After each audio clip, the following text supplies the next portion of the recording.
Excuse me ভাইয়া, অডিটোরিয়ামটা কোন দিকে একটু বলবেন প্লিজ? ভার্সিটির মাঠে দাঁড়িয়ে কারোর সাথে ফোনে কথা বলছিল উৎসব। হঠাৎ কারো কণ্ঠ পেয়ে পিছন ফিরে তাকায়। প্রভা এখনো উৎসবে থেকে উত্তরের অপেক্ষা করছে। উৎসব কানে ফোন ধরা অবস্থাতেই প্রভাকে প্রশ্ন করলো। আমাকে বলছো? প্রভা দুদিকে মাথা নাড়িয়ে সম্মতি জানিয়ে বলল, জি ভাইয়া, আপনাকেই বলছি। ফোনের ওপাশের মানুষটাকে। পরে কথা বলছি। বলে ফোনটা রেখে দিল উৎসব। প্রভাকে আগা গড়া ভালোভাবে পর্যবেক্ষণ করছে সে এখন। এদিকে উৎসবকে নিজের দিকে এভাবে তাকিয়ে থাকতে দেখতেই খানিকটা গুটিসুটি হয়ে দাঁড়ালো প্রভা। বেশ অনেকক্ষণ পরেও উৎসবের থেকে কোনো উত্তর না পেয়ে প্রভা চলে যেতে নিলে উৎসব বলে উঠল, ওয়েট, আমি তো এখনো বলিনি যে অডিটোরিয়ামটা কোন দিকে, তাহলে চলে যাচ্ছ যে? উৎসবের কথাটা শুনে প্রভা থেমে গেল। মনে মনে হালকা পাতলা কয়েকটা গালিও দিল উৎসবকে। এতক্ষণ ধরে দাঁড়িয়ে আছে অথচ উত্তর না দিয়ে তাকিয়ে আছে। প্রভাকে চুপ থাকতে দেখে উৎসব হাতের ইশারায় অডিটোরিয়ামটা দেখিয়ে দিয়ে বলল। অডিটোরিয়ামটা ওই দিকে। এতক্ষণে প্রভা নিজের কাঙ্ক্ষিত উত্তরটা পেয়ে খুশি হলো। উৎসবের প্রতি পূর্বের রাগটা ভুলে গিয়ে উৎসবের প্রতি কৃতজ্ঞতা জ্ঞাপন করে বলল, অনেক ধন্যবাদ ভাইয়া, সেই কখন থেকে খুঁজে যাচ্ছি কিন্তু পাচ্ছি না। আশেপাশে কাউকে পাচ্ছিলামও না যে তাকে জিজ্ঞেস করব অডিটোরিয়ামটা কোন দিকে। তাই আপনাকে দেখে জিজ্ঞেস করলাম। আপনাকে অনেক ধন্যবাদ। কথাগুলো বলে প্রভা একটা মুগ্ধ করার মতো হাসি দিল। উৎসব প্রত্যুত্তরে নিজেও মুচকি হেসে জবাবে বলল, ওয়েলকাম। তুমি মনে হয় নতুন, না? হ্যাঁ ভাইয়া, ফার্স্ট ইয়ার। হুম, তোমাকে চেনার জন্যই প্রথমে তোমার দিকে তাকিয়েছিলাম। যাই হোক, কোনো সমস্যা হলে নির্দ্বিধায় আমাকে বলবে। আর যদি আমাকে খুঁজে পেতে কোনো সমস্যা হয়, তাহলে যে কাউকে আমার নামটা বললেই আমি কোথায় আছি তোমায় দেখিয়ে দিবে। ওহ, তার মানে আপনি ভার্সিটিতে অনেক ফেমাস, তাই না? উৎসব আবারও মুচকি হেসে বলল, হই আর কি। কিন্তু ভাইয়া, আপনার নামটা কি? ও, তোমাকে তো আমার নামটা বলা হয়নি। মাইসেলফ উৎসব, উৎসব মির্জা। তুমি? অনুপ্রভা শিকদার। তোমার নামটা তোমার মতোই সুন্দর। প্রভা উৎসবের এই কথার প্রেক্ষিতে আর কিছু বলল না। উৎসবকে আসছি। বলে সেখান থেকে চলে যেতে উদ্যত হলো। উৎসব পিছন থেকে প্রভার নাম ধরে ডাকতেই প্রভা থেমে গিয়ে পিছনে তাকায়।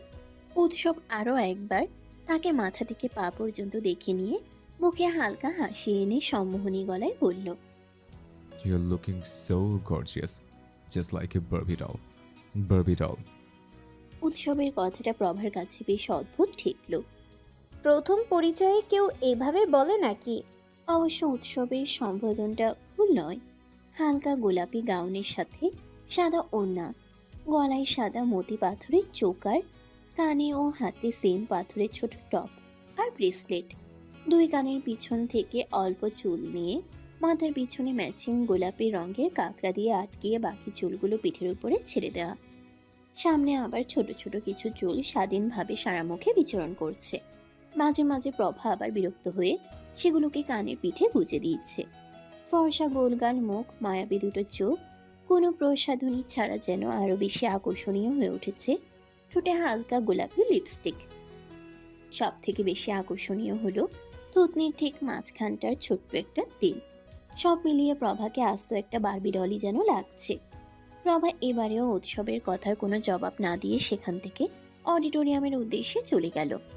উৎসব প্রভার যাওয়ার দিকে তাকিয়ে হালকা হেসে পকেট থেকে ফোনটা বের করে কারো নাম্বারে ডায়াল করলো। ভাই কই আপনি? অপর প্রান্তের মানুষটার প্রশ্ন শুনে উৎসব গাছছাড়া ভাব নিয়ে বলল, চিন্তা করিস না, এখনো পৃথিবীতেই আছে। জাহান্নামে যায়নি এখনো। কি কোন এসব ভাই? আপনি কেন জাহান্নামে যাবেন? আপনি তো জান্নাতুন ফেরদৌসে যাবেন। লোকটার কথা শুনে উৎসব হো হো করে হেসে দিল। কিছুক্ষণ পর নিজের হাসি থামিয়ে ফোনের ওপাশে থাকা মানুষটার উদ্দেশ্যে বলল, ওই হারামি ভাষণ কখন দেবে? সব ঠিকঠাক আছে তো? এই তো ভাই, আর 10 মিনিটের মাঝেই স্টেজে উঠবে। আপনি চিন্তা করবেন না ভাই, সব ঠিকঠাক করেই আছে। উত্তরটা শুনেই উৎসব ফোনটা রেখে দিল। মনে মনে একবার শালা হারামি। বলে ফোনটা পকেটে রেখে এক হাতে চুল ঠিক করে আরেক হাত পকেটে রেখে কাউকে বড় আনা গড়িয়ে চাই করে দেবে পুড়িয়ে, তার ছায়াও মায়ে বাড়িয়ে যাবি না সালা বালাবি না সালা চ্যালেঞ্জ নিবি না সালা চ্যালেঞ্জ নিবি না সালা চ্যালেঞ্জ নিবি না সালা নিবি না সালা বালাবি না সালা। গানটা বলতে বলতে অডিটোরিয়ামের দিকে চলে গেল। অডিটোরিয়ামে ঢুকে প্রভা দেখল পুরো অডিটোরিয়ামের কোথাও ফাঁকা নেই। তার আসতে বেশ অনেকটা দেরি হয়ে গেছে। প্রোগ্রাম অনেকক্ষণ আগেই শুরু হয়েছে। সে ভাবল পিছনে দাঁড়িয়েই দেখবে, কিন্তু সে তার তাজিন রং সমান উচ্চতা নিয়ে সামনে দাঁড়ানো মাউন্ট এভারেস্টগুলোকে টপকে কিছুতেই স্টেজের উপর কি হচ্ছে তার ছিটেফোঁটাও দেখতে পারছে না। অনেকক্ষণ লাফালাফির পর সে ঠিক করলো যে করেই হোক সে ভিড় ঠেলে সামনে এগিয়ে যাবে। কিন্তু সমস্যা হলো তার সামনে সব ছেলেদের ভিড়। এখন এদেরকে ঠেলে ঠুলে তো আর সে যেতে পারবে না। আশেপাশে তাকাতেই প্রভা খেয়াল করলো স্টেজের ডান দিকটায় মেয়েদের ভিড়। ওখান দিয়ে সামনে যাওয়া গেলেও যেতে পারে। প্রভা ডান দিকটাতে এগিয়ে গিয়ে ভিড় ঠেলে ঠুলে অনেক কষ্টে স্টেজের কাছাকাছি আসলো। কিন্তু এখনো সে পুরোটা আসতে পারেনি। কিন্তু যতটুকু এসেছে এখান থেকে আর না পারছে সামনে এগোতে, আর না সে পিছনে যাবে। অনেক চেষ্টার পরেও যখন সে সামনে এগোতে পারলো না, তখন সে ঠিক করলো যে এখানে দাঁড়িয়েই সবটা দেখবে। পরিষ্কার দেখা না গেলেও মোটামুটি দেখা যাচ্ছে।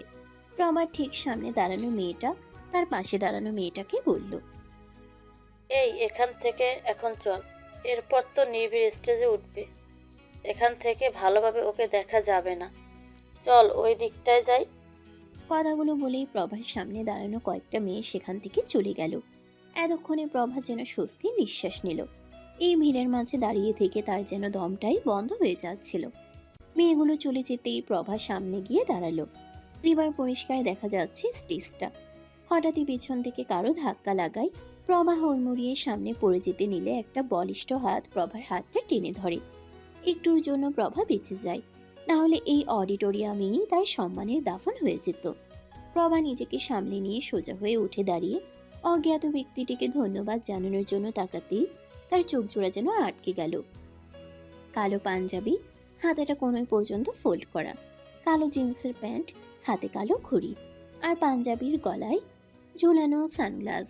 ফর্সা গালে খোঁচা খোঁচা দাড়ি, সরু নাক, চুলগুলো এলোমেলো হয়ে আছে, কপালে ঘামে শুকনো কণা। প্রভা যেন চোখ সরাতে পারছে না। এই প্রথম সে কোনো ছেলের দিকে এভাবে বেহায়ার মতো তাকিয়ে আছে। এদিকে প্রভাকে এভাবে তাকিয়ে থাকতে দেখে অজ্ঞাত ব্যক্তিটির হৃদয়ের মাঝে ভাঁজ সৃষ্টি হলো। প্রভার মুখের সামনে তুড়ি বাজিয়ে ওর ধ্যান ভাঙানোর চেষ্টা করলো। প্রভা তুড়ি বাজানোর শব্দ পেয়ে ধ্যান থেকে বেরিয়ে এলো। দেখে শুনে চলাফেরা করবে তো, পড়ে গেলে কি হতো? প্রভা মাথাটা নামিয়ে নিয়ে নিচু গলায় বলল, আমি তো ঠিকভাবেই দাঁড়িয়েছিলাম, পিছন থেকে হঠাৎ করে কে যেন ধাক্কা দিল, তাই তো আমি তাল সামলাতে না পেরে পড়ে যেতে ধরেছিলাম। সিটে না বসে দাঁড়িয়েছিলে কেন? কই বসতাম, সামনের দিকের কোনো সিটই খালি নেই, আর পিছনে বসলে আমি দেখতে পারতাম না, তাই ভেবেছিলাম দাঁড়িয়েই দেখব। এখানে বসো। না না, আপনি বসুন, আমি দাঁড়িয়েই দেখছি, চিন্তা করবেন না, আর পড়বো না। আমি এখন আর বসবো না, আমাকে এখন স্টেজে উঠতে হবে। তাড়াতাড়ি বসো, না হলে এই সিটটাও পাবে না। কথাটা বলে সেখানে আর এক সেকেন্ডও না দাঁড়িয়ে অজ্ঞাত ব্যক্তিটি স্টেজের দিকে চলে গেল। প্রভা দেরি না করে চটজলদি তার চেয়ারটাই বসে পড়ল। কিন্তু তার এখন একটা বিষয় নিয়ে খুব আফসোস হচ্ছে। লোকটা এত বড় একটা উপকার করলো, অথচ তাকে একটাবার ধন্যবাদও জানাতে পারলো না। প্রভার এইসব ভাবনার মাঝে স্টেজে একজন ঘোষণা দিয়ে বলল, এবার আমাদের ভার্সিটির নবীন শিক্ষার্থীদের উদ্দেশ্যে বক্তব্য স্থাপন করবে আমাদের ভার্সিটির 4th ইয়ারের ব্রাইট স্টুডেন্ট, আমাদের ভবিষ্যতের নেতা, আমাদের সবার প্রিয় বড় ভাই নির্ভীক চৌধুরী। নামটা বলার সাথে সাথে সবার করতালি আর চিৎকার চেঁচামেচিতে কান ঝালাপালা হওয়ার মতো অবস্থা। ছেলেদের আওয়াজ তাও অতটা কানে আসছে না, কিন্তু মেয়েদের চেঁচামেচি বেশি বিরক্তিকর ঠেকলো প্রভার কাছে। তখনকার মেয়েগুলো এই নির্ভীকের কথাই বলছিল। প্রভার এখন এই নির্ভীককে দেখার প্রবল আগ্রহ তৈরি হয়েছে।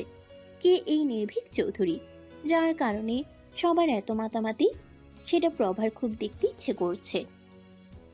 প্রভা অধীর আগ্রহে স্টেজের দিকে তাকিয়ে আছে, কিছুক্ষণের মাঝেই স্টেজে উঠল নির্ভীক চৌধুরী। প্রভার চোখ জোড়া বড় বড় করে স্টেজে মাইক হাতে দাঁড়ানো নির্ভীকের দিকে তাকিয়ে আছে। এই তো সেই লোক যে ওকে পড়ে যাওয়া থেকে বাঁচিয়েছিল, আবার ওকে বসার জায়গাও ছেড়ে দিয়েছিল। প্রভার এসব ভাবনার মাঝেই নির্ভীক বক্তব্য দেওয়া শুরু করলো। প্রভা এবার নিজের পুরো মনোযোগ স্টেজে দাঁড়িয়ে বক্তব্য দেয়া নির্ভীকের উপর রাখলো। প্রভা এতক্ষণে বুঝতে পারছে মেয়েদের এত চেঁচামেচির কারণ। সামনে এরকম একটা ছেলে থাকলে কোনো মেয়ে হয়তো তার উপর ক্রাশ না খেয়ে থাকতে পারবে না, যেমনটা ঠিক প্রভার হয়েছিল। প্রথমে নির্ভীকের সৌন্দর্যে মুগ্ধ হলেও প্রভার কাছে এখন আরো বেশ কয়েকটা কারণ আছে নির্ভীকের উপর মুগ্ধ হওয়ার। নির্ভীকের মাঝে যে নেতা নেতা ব্যাপারটা আছে সেটাই প্রভাকে সব থেকে বেশি আকৃষ্ট করছে। তারপর কথা বলা, দাঁড়ানোর ভাবভঙ্গি, মুখে লেপ্টে থাকা মৃদু হাসি, কিছুক্ষণ পরপর হাতে টিস্যুটা দিয়ে কপালের ঘাম মোছা, প্রতিটি বিষয় প্রভাকে চরমভাবে আকর্ষণ করছে। নির্ভীকের ভাষণের মাঝপথে হঠাৎই বাইরে তুমুল হট্টগোলের আওয়াজ পাওয়া গেল। ধীরে ধীরে শব্দটা আরো বাড়ল। অডিটোরিয়ামে সবাই ছুট লাগালো বাইরের হট্টগোল দেখতে। প্রভাও ওদের পিছু ছুটল। অডিটোরিয়াম থেকে সবাই বেরিয়ে গেলেও সেখানে থেকে গেল শুধু দুটো মানুষ, একজন স্টেজে দাঁড়ানো নির্ভীক, আরেকজন দর্শক সারিতে বসা উৎসব। সবাই চলে যেতেই হঠাৎ উৎসব গান ধরল। বাংলা কথায় বোঝে না, হবি তাকালেই ফিনিশ, লাগতে এলে পাবি টের। গানটা শেষ করে উৎসব নির্ভীকের দিকে তাকিয়ে একটা বাঁকা হাসি দিল। নির্ভীক তার জবাবে একটা তাচ্ছিলের হাসি হাসল। নির্ভীক স্টেজ থেকে নেমে এসে উৎসবের পাশের সিটটায় গায়ে লিয়ে দিয়ে বসলো। তুই যে রাজনীতিতে কেন জড়ালি আমি না বুঝতে পারি না। এর থেকে তো তুই গানটা ভালো গাইতে পারিস। রাজনীতিতে তো আর তোর কোনো উন্নতি সম্ভব না। গানটা ঠিক মতো গাইলে অন্তত তুই কিছু একটা তো করতে পারতি। নির্ভীকের কথা শুনে উৎসব আবারও বাঁকা হেসে জবাব দিল। আসলে কি বলতো, তোকে আমি বড্ড বেশি ভালোবাসি। তোকে ছাড়া আমি থাকতেই পারি না। কেমন তোর পিছন পিছন ঢাকা থেকে এখানে চলে এলাম, তুই রাজনীতি যোগ দিলে, তাই আমারও আর একা একা গায়ে খাওয়া হলো না। আরে তুই তোর ভাষণ বন্ধ করলি কেন? আসলে বাইরে একটু ঝামেলা চলছে, তাই সবাই মজা দেখছে। তুই ভাষণ দে, আমি তো আছি। কে শুনুক আর না শুনুক, আমি তোর ভাষণ একদম মন দিয়ে শুনবো। যতই হোক আমাদের ভবিষ্যতের নেতা বলে কথা। কথাটা বলেই উৎসব অট্ট হাসিতে ফেটে পড়ল। নির্ভীক চেয়ার থেকে মাথা উঠিয়ে উৎসবের দিকে তাকিয়ে বলল, ঠিকই বলেছিস, ভবিষ্যতের নেতা বলে কথা। তাই তোর ভাষ্য মতে মাঝে মাঝে একটু হারামি ওরকে কাজ করতে হয়, এই যেমন আজকে করেছি। নির্ভীকের কথা শুনে উৎসবের মুখ মুহূর্তের মধ্যেই গম্ভীর হয়ে উঠল। সে জিজ্ঞাসু দৃষ্টিতে নির্ভীকের দিকে তাকিয়ে প্রশ্ন করল। কি করেছিস? নির্ভীক একটু বাঁকা হেসে উঠে দাঁড়ালো, পিছনে তাকিয়ে উৎসবকে বলল, 1 থেকে 5 পর্যন্ত কাউন্ট কর। কথাটা বলেই নির্ভীক বলা শুরু করলো। 1 2 3 4 5 5। বলার সঙ্গে সঙ্গেই অডিটোরিয়ামটা আবারও ভর্তি শুরু করলো। নির্ভীক সেটা দেখে উৎসবের দিকে তাকিয়ে বাঁকা হেসে নিজের আসনে গিয়ে বসলো। এদিকে প্রভা এবার আর আগের সিটটা পেল না। সে বিড়বিড় করে বলল, গিয়ে তো মাথা মুন্ডু কিছুই দেখতে পেলাম না, খালি আমার সিটটা গেল। অডিটোরিয়াম থেকে বেরিয়ে মাঠের দিকে যেতে মোটামুটি 3 থেকে 4 মিনিট সময় লাগে। কিন্তু প্রভারা সেখানে যখন পৌঁছায় তখন দেখে মাঠ পুরো ফাঁকা। এমনকি একটু আগে যে হট্টগোলের আওয়াজ পাওয়া যাচ্ছিল এখন আর সেটাও নেই। সবাই তাই তাড়াহুড়ো করে আবার চলে আসে। প্রভার আরো বেশি রাগ হলো নির্ভীকের কথা পুরোটা না শুনতে পাওয়ার জন্য। এখন তো আর নির্ভীক ওখানে দাঁড়িয়েও নেই, নিজের আসনে বসেছে। যেই ছেলেটা অনুষ্ঠান সঞ্চালনা করছিল সে পুনরায় মাইক হাতে নিয়ে নির্ভীককে উদ্দেশ্য করে বলল, আমরা সবাই দুঃখিত, আসলে হঠাৎ করে এমন হট্টগোলের আওয়াজে সবাই একটু ঘাবড়ে গিয়েছিল, তাই ব্যাপারটা দেখার জন্য ছুটে লাগিয়েছিল। আমরা সবাই এই আসনের জন্য অত্যন্ত লজ্জিত, তাই আমি নির্ভীক ভাইয়াকে সবার পক্ষ থেকে ক্ষমা চেয়ে নিজের মূল্যবান কথাগুলো শেষ করার জন্য অনুরোধ করে জানাচ্ছি। প্রথম দফায় নির্ভীক মানা করলেও পরে সবার অনুরোধে সে আবার বক্তব্য রাখতে স্টেজে উঠল। তোমাদেরকে আর বেশি কিছু বলার নেই, শুধু একটা কথাই বলবো, সবসময় সতর্ক থাকবে। আমাদের সমাজে যেমন ভালোর উপস্থিতি আছে তেমনি কিন্তু খারাপেরও উপস্থিতি আছে। বাইরেটা দেখেই কে ভালো বা কে খারাপ সেটা বিচার করবে না। মনে রেখো, শয়তানকে কিন্তু আমরা চোখে দেখতে পারি না। আরেকটা কথা, সবার কথায় কান দিতে নেই, তার প্রমাণ তোমরা একটু আগেই পেয়েছ। মনে রেখো, রাস্তায় কুকুর ঘেউ ঘেউ করবি, তাই বলে তাকে গিয়ে তুমি কি হয়েছে এটা জিজ্ঞেস করবে, সেটা কিন্তু তোমার বোকামি। যে যেমন ভাবে চলছে তাকে সেভাবেই চলতে দাও। যদিও পুরাতনরা এইসব ব্যাপারে যথেষ্ট সতর্ক, তাই আমি নতুনদেরকে বলবো তোমরাও সতর্ক হয়ে যাও। আর অবশ্যই মনে রাখবে যে তোমরা এখানে পড়াশোনা করতে এসেছো। আগে পড়াশোনা, তারপর বাকি সবকিছু। নতুন এসেছো, ধীরে ধীরে সবটা বুঝে যাবে। আর আমরা তো আছিই তোমাদের সাহায্য করার জন্য। যে কোনো ব্যাপারে কখনো কোনো সমস্যা হলে নির্দ্বিধায় আমাকে অথবা আমার দলের কাউকে জানালেই হবে। আমার নাম তো তোমরা জানো সবাই। কথাটা বলার সাথে সাথে আবারও সবাই সমস্বরে চিৎকার করে বলে উঠল, নিবিড় চৌধুরী। ইয়েস, নির্ভীক। তো আর কিছু বলছি না, তোমাদের ভবিষ্যতের জন্য অনেক শুভকামনা রইল। কথাটা বলেই নির্ভীক স্টেজ থেকে নেমে এলো। উৎসবের দিকে তাকিয়ে একটা বাঁকা হাসি দিল। উৎসব সেটা দেখে তাচ্ছিল্য হেসে নির্ভীকের উদ্দেশ্যে বিড়বিড় করে বলল, শালা হারামি। ঘড়ির কাঁটায় সময়টা এখন রাত 10:20। এখনো 10 মিনিট সময় প্রভার হাতে আছে। একটু আগেই তার বাকি দুজন রুমমেট ঘুমিয়ে পড়েছে। প্রভার বাড়ি ঢাকাতে হলেও সে এখানে পড়তে এসেছে।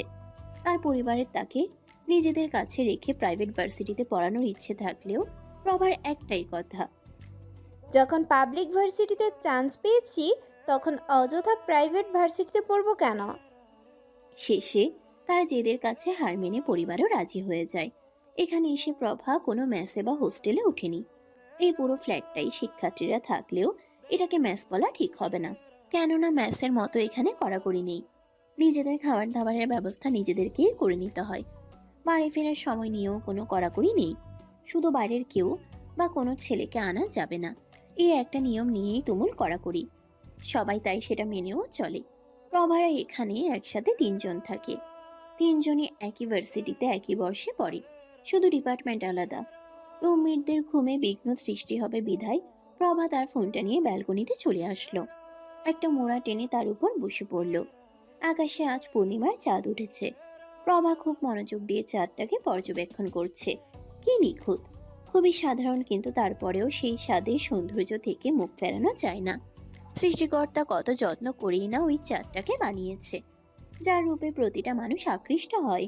প্রভার চোখের সামনে হঠাৎই নির্ভীকের চেহারা ভেসে উঠল, কিন্তু কেন ভেসে উঠল সেটা প্রভার জানা নেই।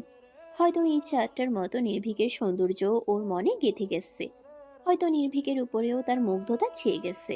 কিন্তু এত মুগ্ধতা নির্ভীককে নিয়ে প্রভার কেন হচ্ছে? এর আগেও তো প্রভা আরো অনেক সুন্দর পুরুষকেই দেখেছে। তাদের মাঝে কেউ হয়তো নির্ভীকের থেকে বেশি সুন্দর ছিল না।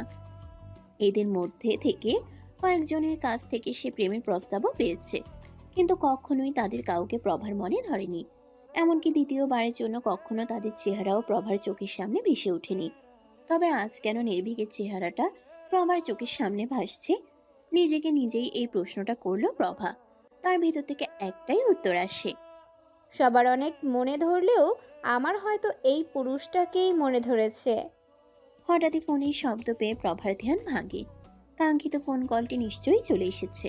ফোনটা হাতে নিয়ে স্ক্রিনে নো এন্ট্রি।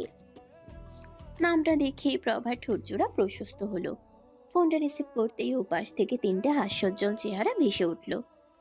প্রভার মায়েরা 2 ভাই 1 বোন। তার মা সবার থেকে বড়।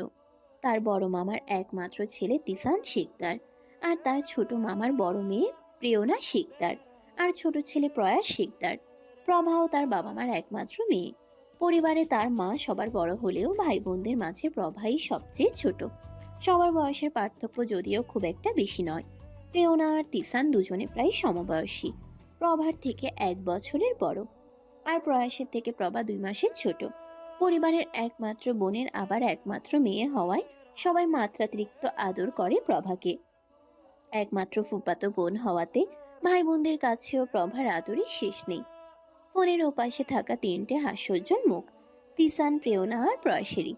সারাদিনে সবাই যতই ব্যস্ত থাকুক, রাতের এই সময়টাতে টানা 1 ঘন্টা এই হোয়াটসঅ্যাপ গ্রুপে তাদের আড্ডা দেওয়াটা নিত্যদিনের রুটিন। ফোনের ওপাশ থেকে প্রিয়না প্রভাকে বলল, কি রে প্রভা, ভার্সিটিতে প্রথম দিন কেমন কাটলো? 2-1টা প্রপোজাল পেলি নাকি? প্রিয়নার কথা শুনে তিসান বিরক্তিকর কণ্ঠে বলে উঠল, বইন, তোর কি এসব জিজ্ঞাসা করা ছাড়া আর কোনো কাম নাই? ছোট বোন রে প্রেমের কথা জিজ্ঞাসা করতে তোর লজ্জা করে না? না রে তিসু বেবি, আমার লজ্জা করে না। তুই যখন ছোট বোনকে নিজের ফ্ল্যাটিংয়ের গল্প শোনাস তখন তোর লজ্জা লাগে না? শেষের কথাটা প্রেরণা বেশ রাগী কণ্ঠেই বলল তিসানকে। সাথে সাথে লেগে গেল দুজনের মাঝে ঝগড়া। এদিকে ফোনে যে আরো দুটো মানুষ কথা বলবে বলে অপেক্ষা করছে, সেদিকে তাদের যেন কোনো খেয়ালই নেই। প্রয়াস প্রভাকে বলল। বাবা, তুই এদের থামাবি প্লিজ? প্রভা ওদের দুজনকে থামাতে বলল। তোমরা দুজন যদি এখনই না থেমেছো, আমি কিন্তু কল কেটে দিব, তারপর ডিরেক্ট সবকটাকে ব্লক দেব কিন্তু। কথাটা শোনার সাথে সাথে দুজনেই চুপ হয়ে গেল। প্রভা এবার মুখে একটা হাসি এনে সবাইকে উদ্দেশ্য করে বলল। কেমন আছো তোমরা সবাই? একে একে তিনজনই উত্তর দিল ভালো। এবার প্রয়াস প্রভাকে প্রশ্ন করে বলল। বাবা, ভার্সিটিতে প্রথম অনুষ্ঠান কেমন কাটলো তোর? দারুণ কেটেছে প্রয়াস। আচ্ছা শোন, তোদের সাথে একটা কথা শেয়ার করব, কিন্তু প্রমিস করে কিন্তু এটা নিয়ে আমাকে খোঁচাবি না। কথাটা বলার সাথে সাথে তিন জোড়া সন্দিহান দৃষ্টি পড়ল প্রভার উপর। একে একে তিসান, প্রেরণা, প্রয়াস তিনজনেই প্রশ্ন করলো। কি হয়েছে? কেউ বিরক্ত করেছে? আমরা কালকেই আসছি। কি হয়েছে রে, কেউ প্রপোজ করেছে? কি হয়েছে বাবা? তুই কি রাস্তা হারিয়ে ফেলেছিলি বলে অন্যের বাড়িতে চলে গিয়েছিলি আর ওরা তোকে চোর ভেবে নিয়েছে? প্রভা এদের কল্পনা শক্তি দেখে অবাক হয়ে যাচ্ছে। এরা তিনটে ককে কলিকাতা বানাচ্ছে। আজকেই আমাদের গ্রুপটার নাম নো এন্ট্রি বদলে গরুর ফার্ম রাখবো। তিসান প্রশ্নবিদ্ধ গলায় জিজ্ঞেস করলো। কিন্তু কেন? কেন মানে? আমি তো আমার চোখের সামনে 3টে গরু দেখতে পাচ্ছি, আর গরুরা তো ফার্মেই থাকে, তাই না? প্রভার কথা শুনে প্রিয়না করুণ কণ্ঠে বলল। বুঝতে পেরেছি, সরি, আর বলবো না। এবার তুই বল কি হয়েছে। প্রভা ঠিকঠাক হয়ে বসে নির্ভীকের সাথে তার ঘটে যাওয়া ঘটনাগুলো খুলে বলল তিনজনকে। কথা শেষ হতেই প্রয়াস বলল। তার মানে তুই প্রথম দিনেই ভার্সিটির বড় ভাইয়ের উপর ক্রাশ খাইয়ে চিৎপটাং হয়ে পড়েছিস, তাই না? প্রয়াসের কথা শুনে প্রভা যেন খানিকটা লজ্জা পেল। সেটা দেখেই তিনজনে একসাথে ফোনের ওপাশ থেকে আই হাই আয় হায়, আই হাই আয় হায় বলে হেসে উঠল। এবার তিসান বলে উঠল।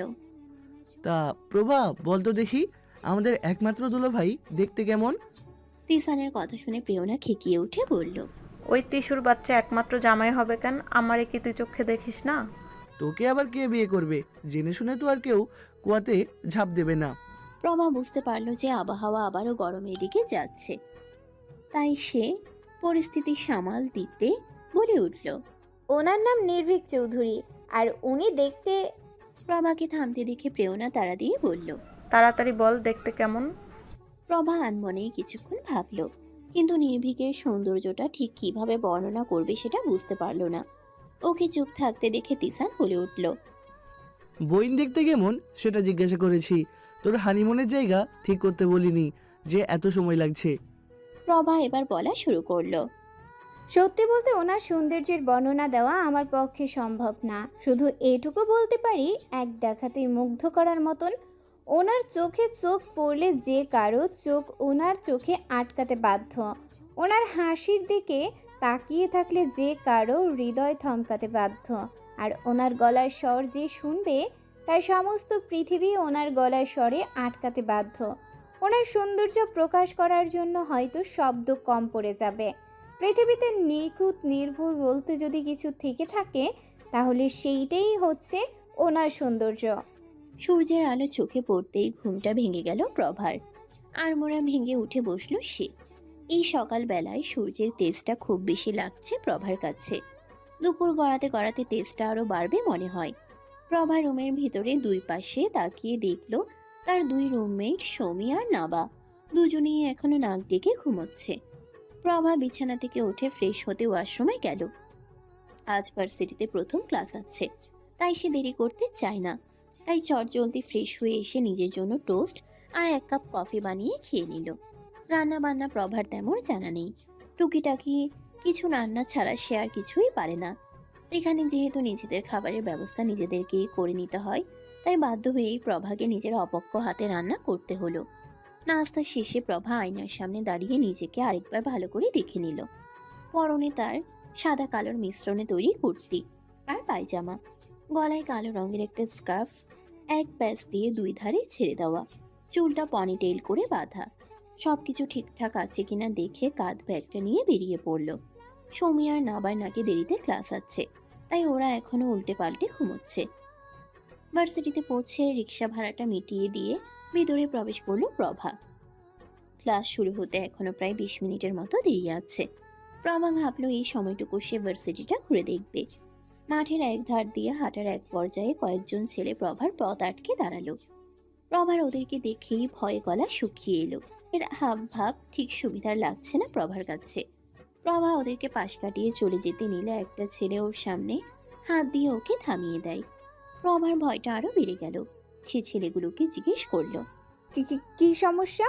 এভাবে পথ আটকে দাঁড়াচ্ছেন কেন? প্রভার কথা শুনে ছেলেগুলো বিশ্রীভাবে হাসলো। ওদের হাসিটা এখন প্রভার কাছে এই পৃথিবীর সবচেয়ে ভয়ঙ্কর বস্তু হিসেবে ঠেকলো। ওদের মধ্যে থেকে একজন প্রভাকে উদ্দেশ্য করে বলল, সিনিয়রদেরকে প্রশ্ন করতে নেই, তারা যে প্রশ্ন করে সেটার উত্তর দিতে হয়, জানো না? প্রভা এবার ব্যাপারটা পরিষ্কার বুঝতে পারলো যে এই ছেলেরা তাকে র‍্যাগ করতে এসেছে। এতক্ষণে প্রভার যেটুকু সাহস বেঁচে ছিল, এটা বোঝার পর সেটুকু সাহসও আর রইল না। কিন্তু এদেরকে কিছুতেই এটা বোঝানো যাবে না। দুর্বলের উপর এদের অত্যাচার আরো বেশি হয়। প্রভা এবার নিজেকে সামলে নিয়ে যথাসম্ভব কঠিন গলায় বলল, সামনে থেকে সরে দাঁড়ান, আমার ক্লাসের দেরি হয়ে যাচ্ছে। সিনিয়রদের সামনে গলা নামিয়ে কথা বলবে, না হলে পরবর্তীতে আর কথা বলার মতো অবস্থায় থাকবে না। কথাটা বেশ গম্ভীর গলাতেই বলল একটা ছেলে। প্রভা তাও যথাসম্ভব কাঠিন্য বজায় রেখে বলার চেষ্টা করলো। দেখুন, আমাকে যেতে। কথাটা সম্পূর্ণ করতে পারল না প্রভা।